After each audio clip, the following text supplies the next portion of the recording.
Hey, welcome to Crazy Beats Big. This is a podcast that's hosted by Rhino. I'm Kevin Romeo. Today I have Mike Klok, founder of Stuffed Brain Studios, in here with me. How you doing, Mike? Doing great. And yourself?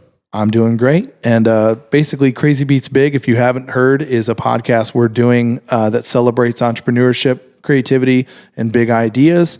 I believe it's a classic story of doing whatever it takes to overcome the big obstacles in your life and however that means to you. And we're just exploring that in a series of conversations. So it's a beautiful morning. I'm having a really great day so far. I don't know about everybody out there, but it's a fantastic morning. And so we're in Kalamazoo, Michigan. And I'm all of a sudden talking like this is a radio show, but it's not. It's a podcast. So this is Crazy Beats Big. What episode are we on? Anybody know? 5? We're on episode 5. Nice. I'm excited to have Mike Klok, who is a designer and has a studio called Stuffed Brain. I will not try to tell everyone what you do. Why don't we just kick it off with you telling me and everyone else who's listening what it is that you do. Give us kind of your bio. Sure. So I consider myself a designer, illustrator, screen printer. I run a small shop. I'm with Team of One right now, and I help with branding projects, menu development, logos. I really like to try to take a small business and give them the best position to succeed. And so if I can start early with them, that's my ideal situation. And then we kind of grow organically together. If not, I'll kind of jump in where needed and try to establish, hey, here's a problem. Let's solve it for you. And that can either be a one-time project or that can be something that's continual. And we just kind of, move from there. Yeah. Yeah. So would you quantify yourself more? I don't know if quantify is the right word. Would you say that you're stop trying to use big words, Kevin. So would you say that you're more of a designer or more of an illustrator? Well, I would actually take a step back and say I'm more of a business person. Okay. That happens to do art and design as my business. But if I had a preference, I would say I like to illustrate more just because it's my hand. I can control that a little bit. Yep. And it just kind of lets me get off the computer for a while because I still draw everything by hand for the most part. Okay. But every time I did illustrate something, now it needs to be framed. Now it needs to have text accompanying it. So that's where the design part comes in. Yeah. So how do most people know you? What are some of the things that you've done that people would recognize your work?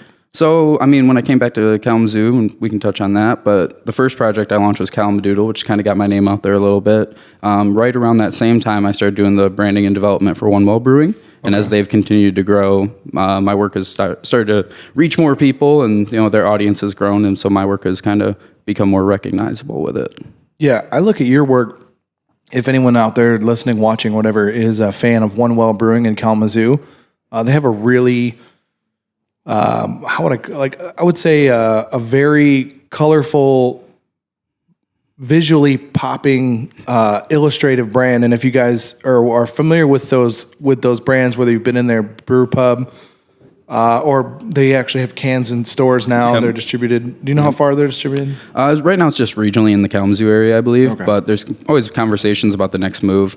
I wouldn't be the best one to speak on that specifically, but it's something, it's a slow build. You want to make sure you can keep up with your production and your demand and build out organically that way. For sure. Yeah. But if you guys are familiar with that, that's Mike's work. It's really cool.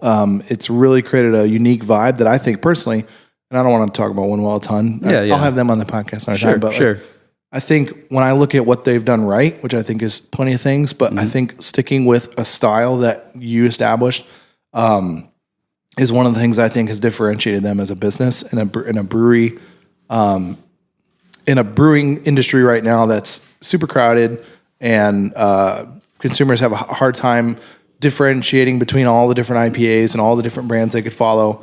I think there's definitely stands out. Thank you.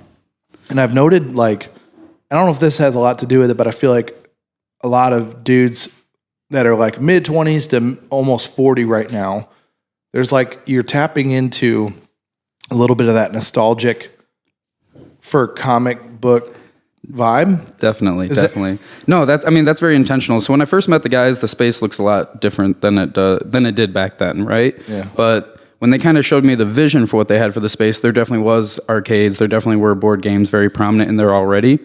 And then they had this wood vibe. And if you haven't been there, it's in this strip mall that's very unassuming. So when you drive past it, you're like, I'm not going to waste my time going in there. But if you actually go in there, you pretty much feel like you're in a different world. So I wanted to take that and make that almost very literal. Like, hey, let's take you back. Not necessarily, it was before Stranger Things came out, but similar nostalgia pulling there where, but that felt like a natural fit for them based not only on their personalities, but on the messages they were talking about conveying. And to your point that you mentioned a little bit earlier, just the idea of there's a lot of craft breweries popping up. How are we going to differentiate? We can only say so much about good beer. Yep. Let's make it, the atmosphere. Let's make it the nostalgia, the heart pulling, all those things, and give us an opportunity to stand out that way. Yeah.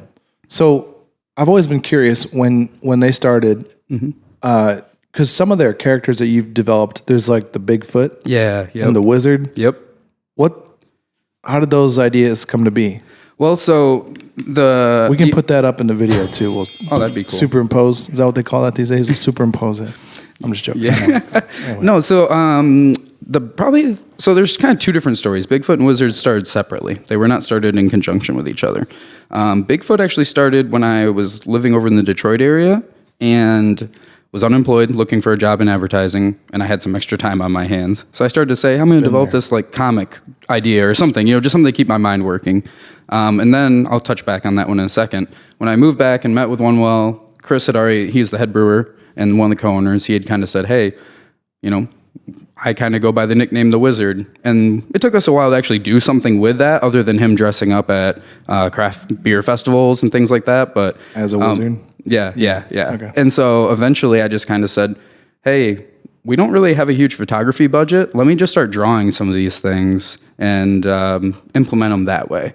And that way we control the poses, we can control the sizing. I don't have to worry about bad lighting, all those things, And so the Wizard was really kind of the first character that took off. Nice. And then One Well being a very community-minded place, the idea of the well is bringing people together to like-minded people together to a shared space.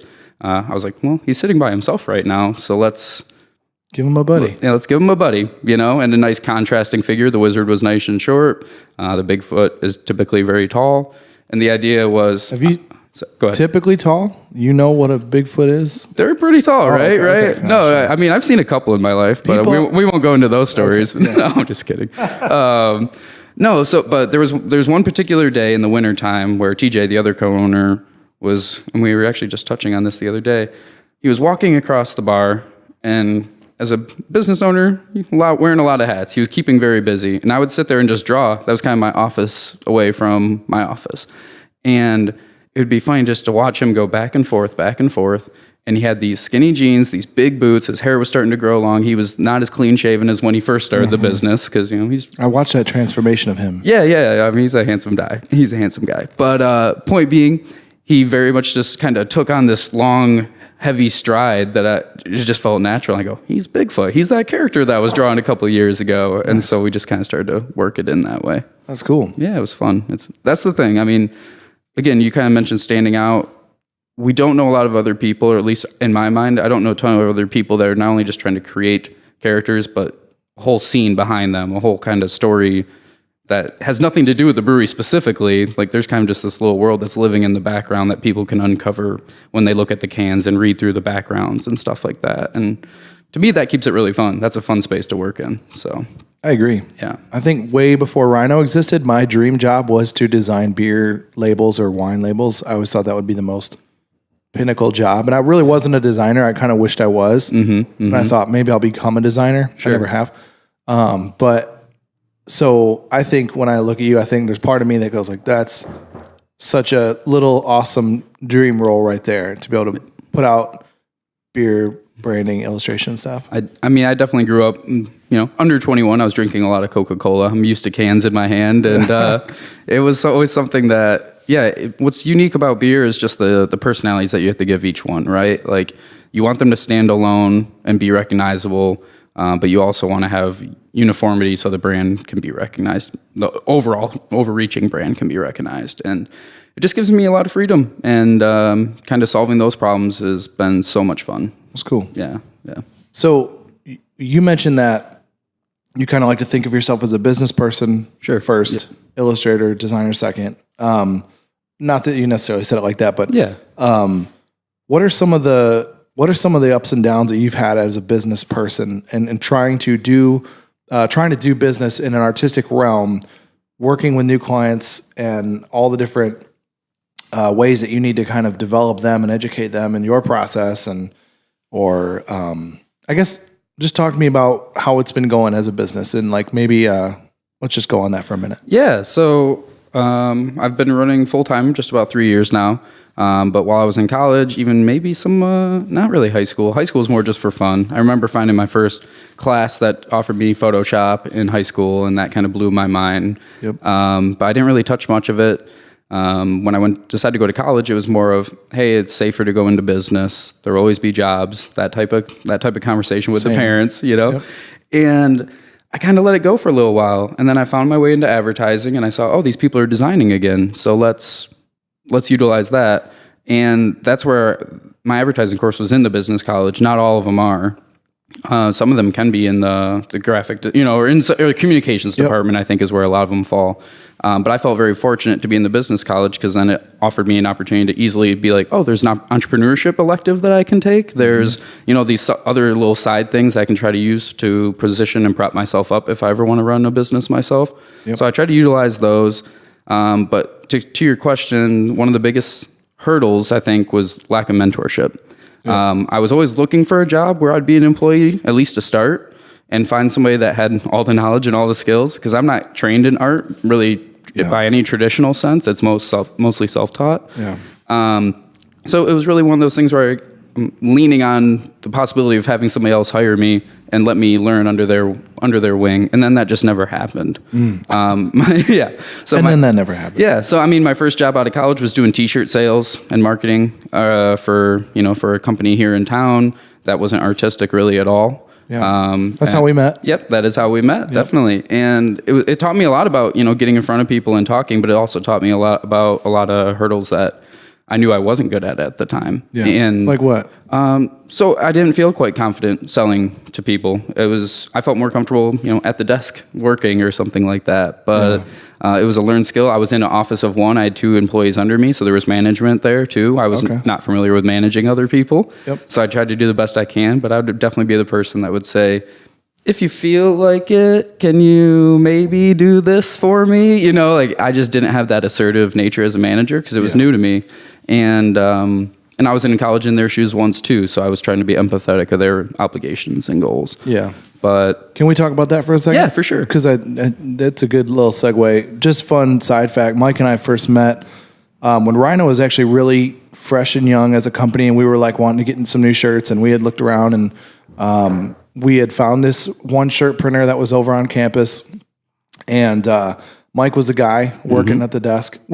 Was Nick Clark before you? Yeah, so he was the one that actually, I was in my cap and gown, got home from graduation. He had saw that I graduated on Facebook, sent me a message, said, I'm going to be stepping away. Would you be interested in taking my job? And then, so that was the first, in my cap and gown still, I go, I need a job. Yes, I'm graduated. Nice. Let me jump into that. So yeah, Nick was there first. Yeah, so we had gotten a few shirts made, and it was just a funny situation because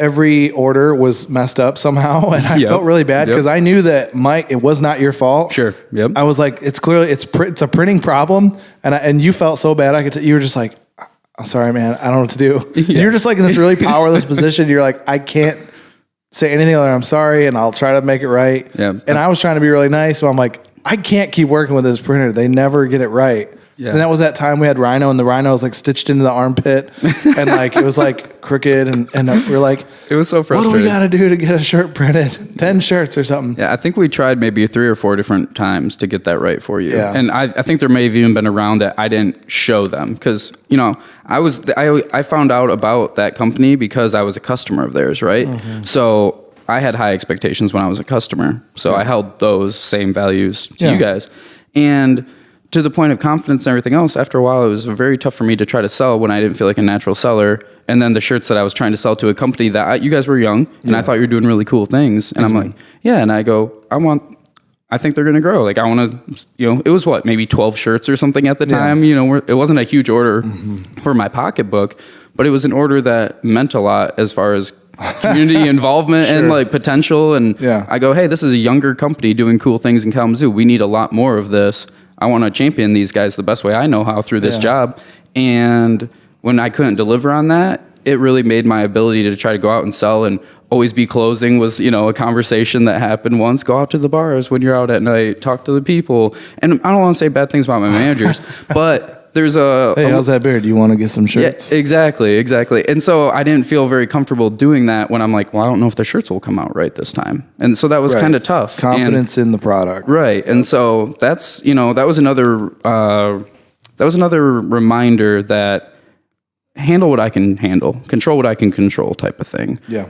If I'm doing the artwork, it may not be the best artwork, especially at that time, but at least I know I'm doing my best and I can be sincere about how I approach the client at that point. So that started to transition out.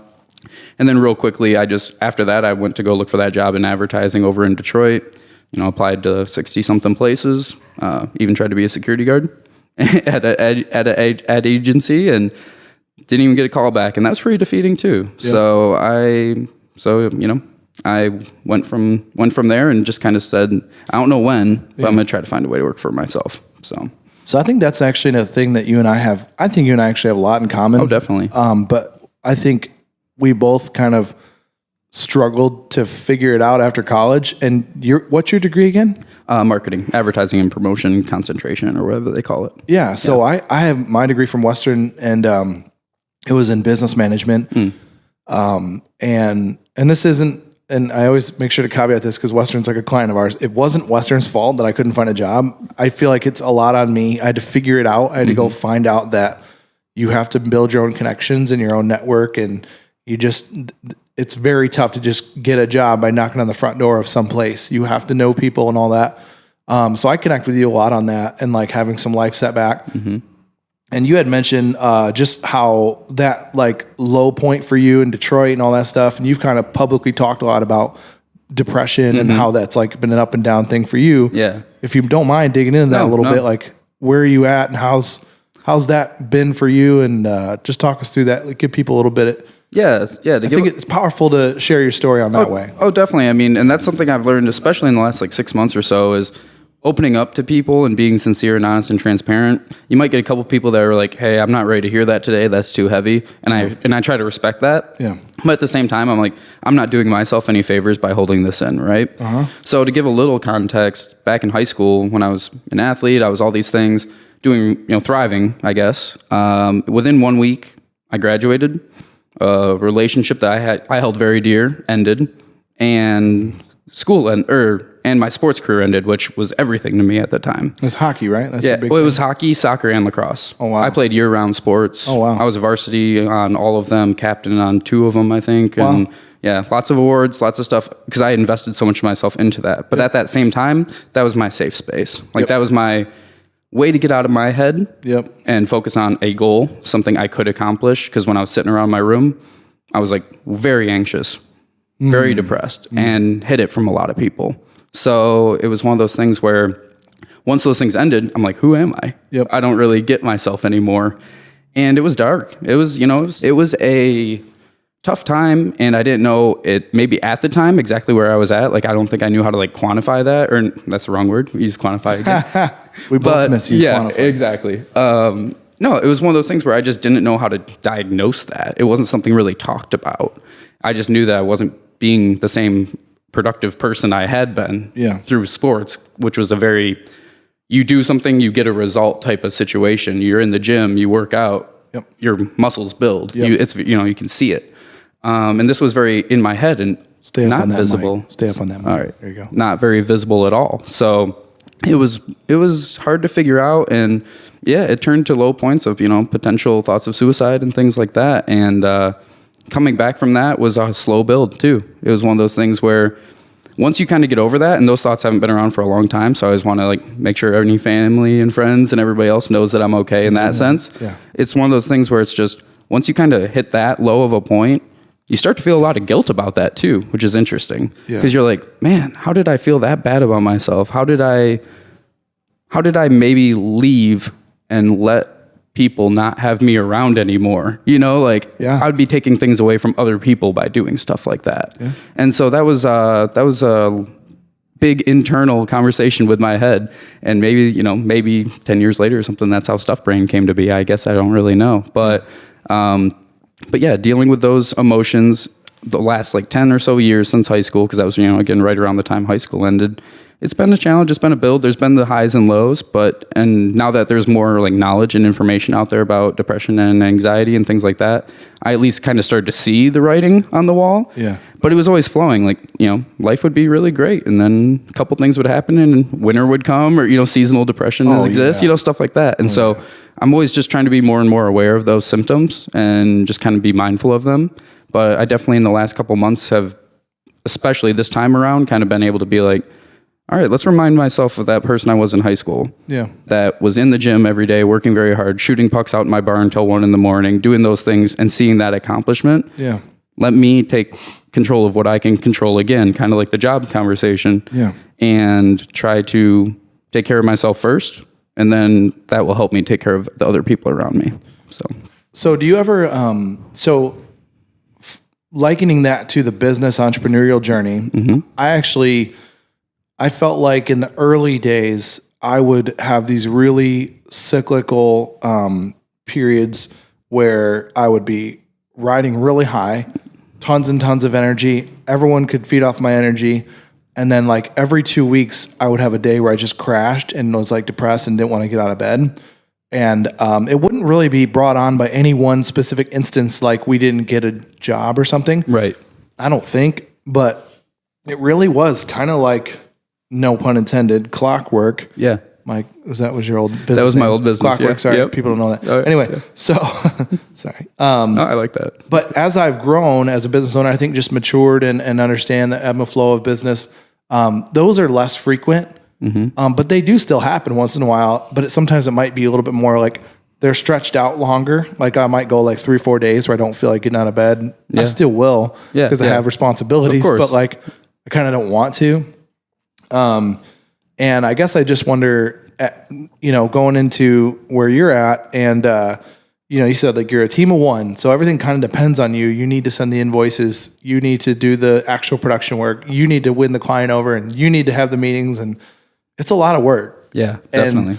And do you ever like just wake up and be like, I hate everything. I don't want to do this anymore. Or, definitely. Especially over the last 3 years. I mean, I worked at Kalamazoo College when I came back to town. Okay. That was a part-time 20 hours a week with benefits. So it was great. Then there was an opportunity. So I kind of felt like I could have my cake and eat it too. Yeah. But then at one point, the person that was working the other 20 hours left, and they said, we can either find a new replacement or you can take on that role. And very quickly, I said yes, because I felt like, hey, this job's been going really well so far. I enjoy the people I'm around, all those things. And then when it became that 40 hours a week, I no longer had time for my freelance work. I no longer had time for Kalamadoodle, and it was burning me out really bad. Yeah. And so I ended up leaving. I go, I'm young, I'm single, I'm all these things. I can always go back and find a job. And so I did that, and I think I spent like the first, I don't really have a lot of pride in saying this, but like I think I spent the first like couple months doing the bare minimum, analysis paralysis. I had no idea, okay, what am I supposed to do now? Yeah. There's nobody telling me what to do. Yep. How do I figure out QuickBooks? How do I, all those type of things. Yep. And so that was a low point. I mean, it was exciting in the sense that, hey, I'm trying something new. I'm working for myself. But it's really interesting, and I don't blame anyone on the outside looking in for it, but you're being told that you're living the dream, you're doing all these things, and all I'm seeing is, man, I'm failing. I'm messing up my whole future right now.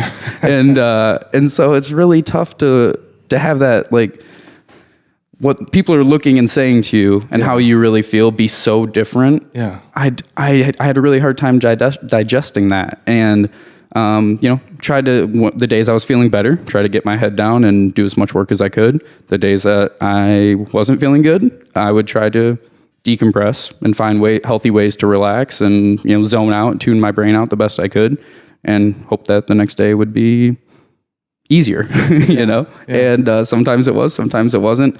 But slowly but surely, sharing, again, opening up, putting more stuff out into the social media, into the world, and brings interesting things back, and people want to root for you. They want to see you do well. Nobody's really that vicious of a person by nature. At least I don't think so. I'm sure there are people out there, but as long as you're trying to be sincere in your intentions, I believe that people may not say, hey, he's not for me, or his art style is not for me, but I at least want to try to help him and maybe refer him to somebody else. So I started to find a lot of work that way, and people, slowly I started to build up a client base. The clients I did have continued to grow.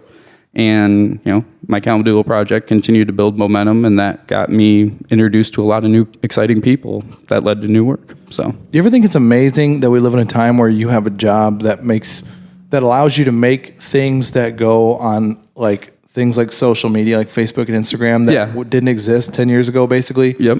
And you're like, this is a whole new horizon of possibility of what you can do. I've found companies that are starting now, like people that want to get into videography or photography or design illustration stuff, they basically, their business model is basically, we're going to make things for companies' Instagram, and that's that. That's it. We're not even thinking about anything else. We don't have a framework for doing a TV commercial, not even TV commercial, but a commercial that might go on Hulu or Netflix or a streaming platform. There's no intention of even getting there. It's just like, well, we're just going to fill up your feed with pictures. And that is viable, at least to some degree. I don't know how much I would say it's viable. Bring that in, but I would say it's viable. But for me personally, I'll definitely do it, and I'm happy to do it. I think it's an important part of marketing now. Yeah. But it's definitely, there's something special about seeing something in real life and tangible. There's a reason I carry a sketchbook with me everywhere, and I try not to draw digitally for most of my projects. Yeah. Removing myself from that screen that we all seem to be looking at way too often is a welcome escape all the time. So I try to find ways to do that.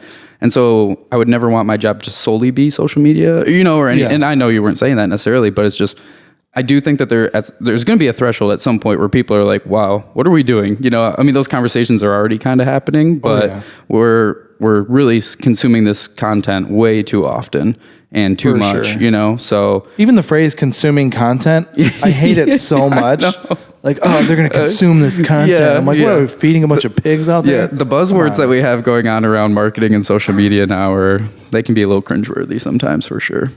So something, so we mentioned Kalamadoodle a couple times. Yeah. I think this is actually probably one of the biggest things about you that I find shareable and mentionable to other people, but how brilliant it is and how awesome it is what you created at Kalamadoodle. So I'll do a quick intro and then I want you to expand. So from an actually full caveat, I haven't had a chance to get to Kalamadoodle ever.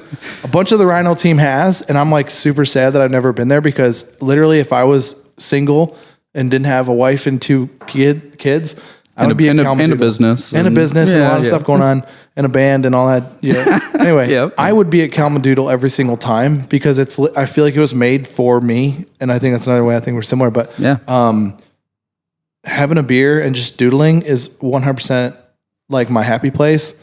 And you created this event that basically brings anyone who wants to come together to different breweries. It's kind of a pop-up event that shows up at different places, and people descend upon it. There's big paper rolls across the table.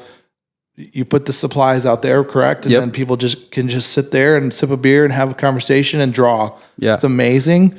And talk to me about how that idea came about and why you developed Kalamadoodle. Sure. So jumping back into that first job I had out of college, I was trying to attend these networking events, trying to get my name out there, and I really didn't feel very confident in that business card, to the reasons we've already kind of touched on. Yep. And so I kept searching for ways to meet new people. Once you're out of college, it actually gets pretty tricky to meet people.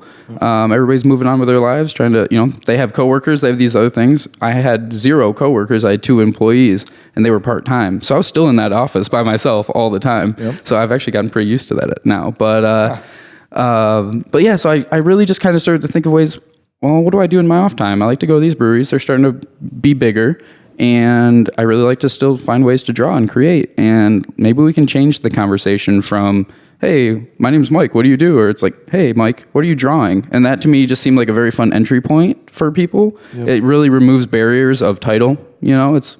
You could be a CEO of a Fortune 500 company drawing a unicorn, and that would be cool. It's not about your status in the city or anything else. What you were saying, that was funny. An actual unicorn. Yeah, unicorns are funny. I'm a fan. Yeah. So it was just really one of those things where I wanted to change that conversation. I wanted to take the pressure off of young people. So I kind of saw it as like a young professional, not even professional, but a young networking event, right? I saw it as geared towards recent graduates or maybe potential graduates. And then it kind of just flourished into its own thing where people started asking, hey, can I bring my kids? Well, yeah, sure, I guess. I don't care. Just know that you're in a brewery. So as long as you're comfortable being inside a brewery, there's no difference, you know? And then, people would bring their full families and turn it into their monthly time drawing. Older people would, they'd bring their grandparents and say, I used to draw when I was younger. There's just so many fun conversations that have stirred up from that.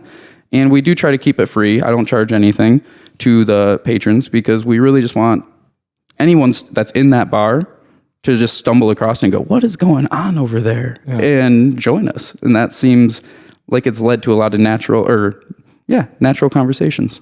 So it's something that we've been doing for just over 3.5 years now. We're going on 4 years in August, and our numbers continue to stay steady. So as long as people keep showing up, we'll keep hosting them. So I don't feel bad that you haven't been there yet, because I will be there. Yeah, they're not going anywhere as long as people keep supporting it, which the support has been fantastic. Nice. And that's, we were talking kind of bad about social media, but it wouldn't be possible without social media. Absolutely. Facebook specifically was what made that possible, because it is more regional, I feel like, versus, something like Instagram. But so I think what's really brilliant, I just want to pause on this because I get asked a lot of advice, or I hear from a lot of young creatives who want to make a name for themselves and doing client work and such. And I think what's so smart about Kalamadoodle and being driven by Mike at Stuff Brain being your baby, instead of sitting back and wondering and complaining and wishing clients would come find you, you created a whole community-based thing where you gave something first. Like you gave a gift to the community, and then that proves to the community people who have some power or have some business they could bring your way, this guy actually is giving to the community first instead of just sitting back and saying, why won't you hire me? Why won't you give me some work? You made something and you gave it out, and you've created value for the community and enriched like a city like Kalamazoo. That's a really cool thing. And I guarantee you, if it stopped happening, it would be missed. And so anybody who's listening to this, just take that nugget of wisdom away and what Mike's done, that when you want to make something happen, don't think about what you can get, think about what you can give, and opportunities flow from that. But you have to prove that you're someone who can contribute first before society and community actually jumps to like give you their hard-earned money to do work that's unproven if you're young and you want to try to make a name for yourself. So I seriously, I think it's super smart. And I don't mean brilliant and clever in any sort of like, oh, that was really brilliant. You subversively got people to know about Stuff Brain. I mean, in some sense that's true too, but really I'm saying it from a very like altruistic, like you did it the right way. Very much kudos to you, even though I haven't been there yet. Sure. Well, thank you. That was really, really kind words. But let's tie it back to like two or three things. I can't maybe think of all of them off the top of my head, but, the idea of feeling anxious and depressed. I know that's very prominent in the arts community. A lot of them consider themselves introverted people. So getting out networking is tough, myself included. So I wanted to create a community space that felt safe for them. And then just the idea of going over to Detroit and not getting hired by anybody. I didn't feel like I was a good marketer, and that was my degree, And again, like you said, no fault to the school. The school did a great job, but they also, taught me to be ready to work somewhere. I wanted to show that I could do something for myself, where I'm taking the lead on something. Because a lot of times through those agency systems, you kind of start at the bottom and slowly get to execute ideas and work your way towards the top. I wanted to show I could execute an idea and that had impact, right? Yep. And so it was kind of those two things that really stuck out to me, that I said, hey, this is a good opportunity to give something. I feel like I have a second chance with my new kind of found appreciation for myself. Yeah. I deserve to give out to the world as opposed to take from it, because the reason I'm still around is because so many people have given me so much hope to hold on to. So it's been one of those things where it was tough at times. There was definitely, I do want to give Nick Clark some credit, the same guy that hired me when I came back to Kalamazoo. He was the first person I reached out to say, hey, I have this idea. What do you think? And if he had said, I don't know, I don't think it maybe would have gone as far. It would have taken a lot longer to even consider starting because I was feeling pretty defeated at that time anyway. So having him kind of believe it and want to help run with it, I think that really helped it become possible at that point in time. Oh yeah. So I do want to give him, a special appreciation. Shout out to for that. Nick Clark. What's Nick doing now? I think he's up in Grand Rapids. He moved away, and that's kind of when we, went our separate ways as far as Kalamadoodle is concerned. Yep. And I've been, we follow each other on Facebook and keep up here and there, but I haven't been able to chat with him in a little while. So. Cool. But yeah, so it was really one of those things where giving the opportunity for specifically artists and young professionals that don't feel that confident, a space to network without those barriers, without that structure, that just seemed like such a fun, natural thing. And it was what I wanted to be doing. I was kind of treating myself as the attendee in that sense too. Yeah. It's kind of funny because I never get to draw at the events, but but it's just been so much fun. And to see the people, there's relationships that have formed. There are partnerships, like business partnerships, studio mates in the park trades that met through these events. Like That's 4 years in now, people are the connections are really coming together, and you're kind of seeing the fruits of all that stuff. So I wouldn't want to quit it anytime soon. Yeah. And so I just want to go back to the idea of Nick believing in you. I think it's funny how often, it's kind of in a typical like story structure, the hero's journey, you kind of have to have someone who comes along and believes in you and says, I believe you can do it. And just gives you some value I think everybody needs at least one person that believes in them. And so it's really cool when you get to be that person for other people now, you get to say like, I like your idea actually. And at some point somebody's believed in me. And I think that's a common thread I hear when I talk to people about their business or some sort of entrepreneurial endeavor is that someone came along and gave them the confidence and believed in them. I think that's so critical to community. I think it's so critical to building something successful, long lasting. It's having people in your life that say, I totally see what you're trying to do. I think it's awesome. Keep going. But also at the same time, I will add, you do need people in your life that are willing to tell you if it's not a good idea. Definitely. Just coaches and mentors in any sense. But yeah, I mean, as I mentioned earlier, I felt like I had very little mentorship. Yeah.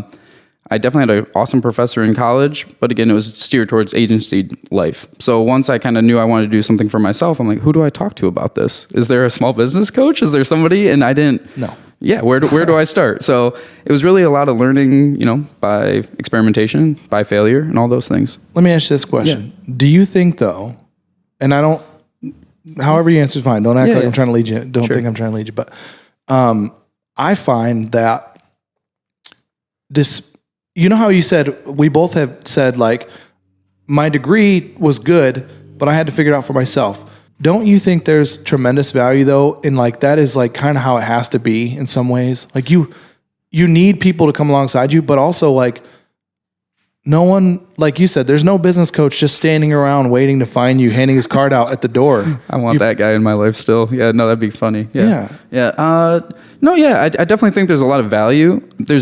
Are you a stronger person? Definitely. I mean, that's kind of where I would definitely want to take that. I feel so much more pride in what I do because of those struggles and because of, going through there where I don't know if I'd appreciate it as much if it was kind of, hey, here's your small business starter packet and get up and running. Those resources would be helpful and maybe it would alleviate some stress, but solving those problems, you feel good about yourself. You accomplished something, you overcame something, and there's a lot of value in that for sure. I got invited to speak, or not, sorry. I didn't get invited to speak. I got invited to have my voice be included in this committee discussion about entrepreneurship and like entrepreneurial startup incubators and stuff.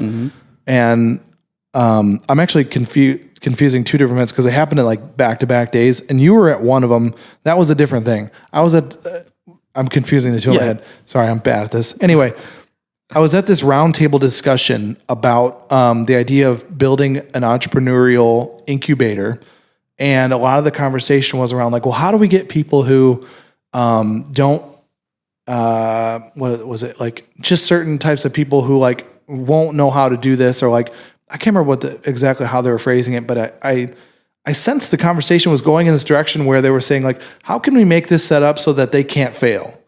I'm like, I'm sorry, that's not entrepreneurship anymore. If you all you've done is created a little business and like they're just working a job now. They're not entrepreneurs at all. You're doing everything for them.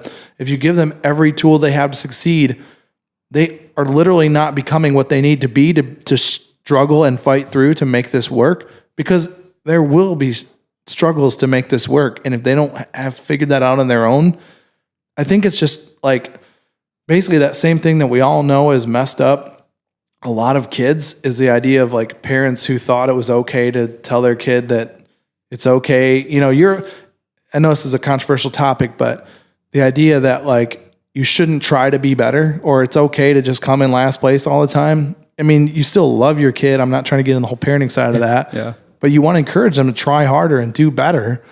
I think it's the same thing with entrepreneurship. If you just say, hey, we're going to give you every possible resource you can have, and there's no chance you could fail. It's like, that's just literally doesn't make any sense to me. And to that point, you need to learn what you're good and bad at, right? Like, if you find out you're really good at paperwork and handling the contracts and all that stuff, maybe you can outsource speaking to design business. Yeah. Maybe you actually just be the guy that handles all the client management and the paperwork, and you just outsource the design services. Or you partner with a fantastic designer. Yeah, exactly. So you don't learn until you start to wear those hats. And so if they just try to give you a packet to say, follow this step-by-step guide, you're not going to learn what you're good at. You're just going to follow the instructions and go, why isn't this working? Or if it is working, 2 years from now when, that client leaves or whatever it is, well, do I grab the packet again? Where do you go from there? So I think if you jump into those things early on and you really work at them and you figure out those skills and faults, you can really say, all right, the next time around, I know how to change. If you just follow a packet, you're just going to try to follow the recipe every time. Yep. Yeah. So, jumping into a new little topic here. Sure. I just want to real quick speed round. I want to know a few things about you that other people can maybe grab onto. Okay. So tell me what gets you excited in general. Oh, using my imagination. I like the idea of pleasing my, middle school, 13-year-old punk rock angsty self. Like, I'm trying to make that kid happy all the time. Nice. In the last year, I bought the same shoes that I wore when I was that age, like the Vans, checkerboard slip-ons. I love those shoes. And really just finding ways to use my imagination. That was always kind of the first job I wanted outside of being like a professional hockey player, an astronaut, all that stuff was kind of like a lawyer. Same.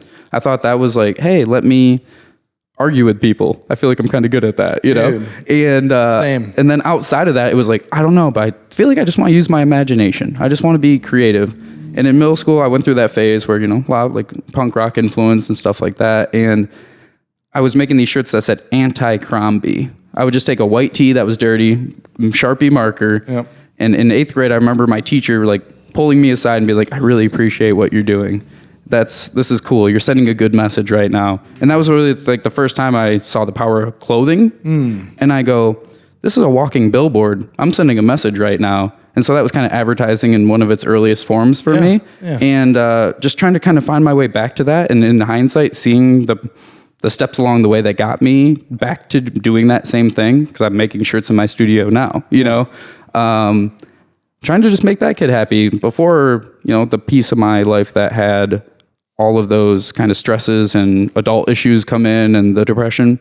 I was a happy kid back then. I was angsty, but I was still happy. And I think it's just trying to find a way to, get back to that and maybe not take every part of life so serious. Yeah. Yeah. Cool. I know that wasn't a speed answer. No, it's good. That's totally fine. What do you want to be known for? Man, that's a good question. I would love to be known... Or known as. Yeah. However you'd like to hear it. I just want to be known as a person that tries to put his heart out into the world. I really don't care if I'm known as an artist, like a designer, illustrator, author someday. I would love to do different things. I don't want to be known for just one specific thing.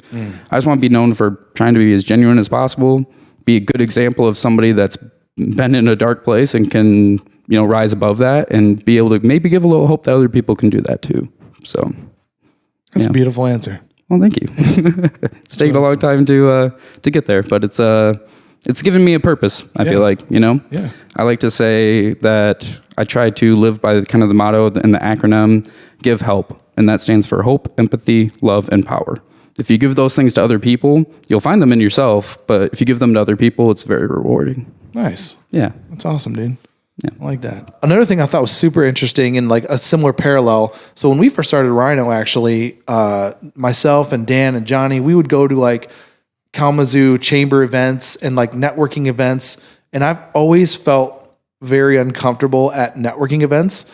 The reality is I love to talk to people. I love to connect. And I'm such a people person. But in a context, in a situation where I'm told that is how I have to behave, then I don't like doing it. Yeah, I'm very contrarian about it. Yeah. And it's not like I'm trying to be like that. I think some people hear that and think, hey, he's just being an artist. It's not. It's just literally how I am. And I know that you've kind of said that same thing and you have some experience in the networking space. And the whole idea of doing Kalamadoodle is a networking event in some senses. Yeah. It's bringing people together. But I know you've expressed that as a creative person, going to networking events sometimes feels like the most awful thing ever. And sometimes it can be fantastic. Yeah. And recently you kind of caused a positive stir. I felt like a good conversation dialogue on Facebook where you had shared some thoughts on going to creative events or creative networking events and what those are like and how people dress and all the expectations. So talk to me about that. Yeah, so I mean, it really came from, a couple of years of really trying to immerse myself. When I moved back to Kalamazoo, I said, I'm going to put myself into this community. I'm not just going to, I love my friends from high school and college, but I'm going to try to insert myself in the professional community, right? And I had a hard time walking into these spaces and not feeling relatable to other people, or my small business of one was not being seen as legitimate. And sometimes it was maybe based on how I was dressed. I was wearing some dirty clothes. I just got done screen printing for the day. Yep. Run over there 7:30, start the event, and I felt very out of place. I have nothing against people in suit and ties, which some people took as the point of that post. But I definitely feel like there's a different culture between creative people and financial people. There's a ton of similarities, a ton of synergies too, but there's a different mindset and there's a different way of how business and professionalism should be run sometimes. Yeah. Where, hey, you need to conform to these certain things to be taken seriously. I don't subscribe to that at all. I think that that's a really, I don't know if antiquated is the right way to look, and think about it, but look at how the world's changing, right? Like, you can be a small business of one in your house somewhere and be extremely successful. Why do you need to put a suit on to sit inside your own house? Like you're less serious because you're Mark Zuckerberg, not wearing a suit. Yep. I didn't get that. So as far as networking events go, I feel like we were just kind of missing the mark a little bit on getting creative people like that come to Kalamadoodle. If they want to take their job or their creative skills and do it professionally, where's their space to have that conversation, right? Like, hey, you're a talented artist. What are you charging for your logos? Like, hey, what do you charge? Like, those conversations aren't happening at the current small business events that we're having. And I feel like there should be a space for that. Yeah. So to frame it up, so what do you think people were misunderstanding about your posts when you said it? I think they took the clothes part too literally. Okay. That was kind of like, my metaphor, or something. Yeah. And they kind of said, well, I like to dress up, and I think that represents me well. I think they have a point. Yeah. I've heard someone say, they said, what's funny about identity and like how you represent, like your actual being, the soul, if you will, of Mike Klok, I can't see that. I only see the physical expression that you tell me, how you do your hair, how you grow your beard, what shirt you wear, all that stuff. How, your level of hygiene, like everybody, there's so many things that go into it. And like for me, I've enjoyed the fact that I have a career that's pretty comfortable, okay with having a beard all the time. It's okay if I wear flannels every day. It's okay. People expect that. And so I'm kind of happy with that. If I chose to wear a suit, I might feel a little different. We might be interacting different. I've seen people get offended by that. Well, they treat me different if I'm dressed different. And I say, well, to some degree, everyone does that to some degree. Yeah. I've been in a spot in life where I've had jobs where I was like a landscape worker and I was extremely dirty and we'd like go get lunch at Taco Bell or something, that's the landscaping like trope or whatever, but wherever you go to get lunch that day, I suck at stuff. But we'd go in and I would just notice that people don't really interact with you a ton. It's just kind of common. But on a day where I would dress up and look my best and have everything kind of well coiffed or whatever, and people hold the doors for you more and might even call you sir and yada. And the exact same guy literally 3 days later, I shaved, I put on nice clothes, and people it's just how people are. I was saying, like, when someone, I heard someone say this, when they go to the bank, I don't really care about you as a person who's across the teller. I'm interacting with the suit. I'm interacting with who you're representing yourself to be. I don't care about your personal life, frankly. That's like old school thinking in some ways. Yeah. But I think what you were talking about more is like a creative person, a networking event for creative types. Mm-hmm. Let's make it about your ideas and your artistry and like your thoughts and feelings about different things and have conversations, as opposed to let's get together and, about. Yeah. I don't know. Well, there's a practical aspect to this too, where if I am a small business owner, and I am doing things, I'm also the janitor. I'm the I wouldn't call myself a CEO in my company, but I'm the business owner and I'm the janitor. I run every hat in the business. It doesn't always make sense for me to run off and go change my clothes just to go make sure other people feel like I should be taken seriously. Yeah. I just feel like, hey, if I'm going to show up, maybe just appreciate the fact that I'm there, and that should be enough. And on a personal note, everybody can, dress how they want to, but I feel at my most comfortable and confident in a t-shirt and jeans. It makes my day in the morning very easy. I wear a black shirt almost every single day, and it gives me the ability to say, I don't have to spend 20 minutes tying my tie or doing all those things, like making sure my shoes are polished. That's just not a good use of my time. Yeah. And so that was something. And my previous job at Kalamazoo College, I loved the people I worked with, so nothing against them, but there was an expectation to dress nice. Yep. There's no elevator on the third floor that I worked on. Yep. I was carrying UPS boxes every day. My nice clothes were getting dirty. I wore a pair of jeans. Yeah. And there's a lot of hills on that campus too. Oh. So I just was like frustrated because I'm like, not only do I feel like stuffy's the wrong, that's me feeling stuffy. I'm not saying if you wear a suit, you're stuffy, but I personally felt stuffy in my outfits and then literally sweaty because I was moving all these heavy things around. And I go, can't I just dress more comfortable?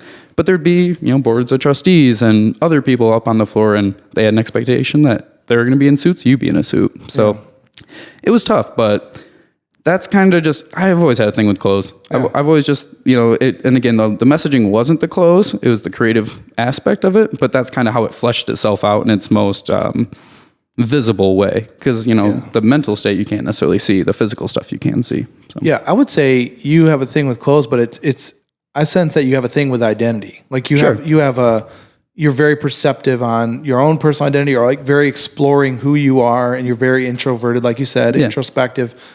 And you're probably empathetic to what other people's identity is as well, which makes sense because you're into branding and identity. Yeah. I mean, like the anti-Crombie shirt from middle school that I was talking about, part of that, I could see some of my, they weren't even necessarily friends of mine. They probably considered me in the sportier, if you use those high school stereotypes and things, like they probably saw me as like a jock and everything else. And I resonated more with them. I didn't have we had 3 kids and, food to put on the table. Like my parents didn't have the budget to go and spend on a bunch of nice clothes all the time, the hottest brand. And so I if you call them like the outcasts or the underdogs, I resonated with them more than I did the people that I was sitting at the same table with sometimes. Yeah. And the fact that I got treated differently just because I played sports, and they got treated differently because we both wore the same clothes, and it makes sense to me. So you take that on a professional level, and it gets frustrating sometimes.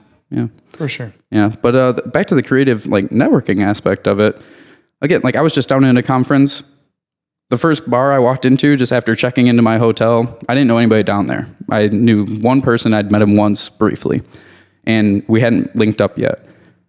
I was wearing pretty much what I'm wearing now, and a group of guys saw me, and they go, he's here for that conference, because there's an aesthetic that they were dressed the exact same way. So there is a big creative class, and for whatever reason, there's a lot of similarities in how that dress looks. Just like if you go to a more professional networking event, there's usually a standard of dress there too. Yep. So I don't feel like there's really a great networking space that addresses our group of people, Yeah.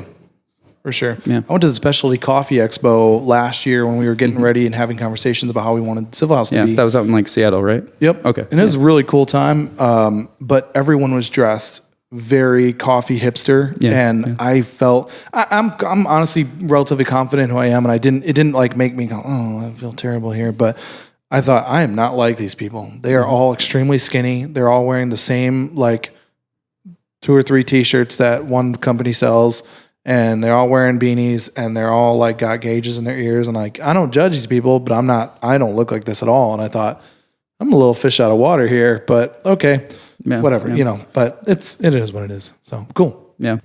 So a couple things coming up for you. You're going to be speaking at Pechacucha in Kalamazoo. I am, and I'm a nervous public speaker, so be kind to me, everyone. Yeah. Yeah. I've actually done that event twice now. The first time because I wanted to, the second time because they wanted me to, because they were lacking a speaker, and so I jumped in at the last minute. Yeah, you do good though. I saw one of them. Which one were you at? The last one.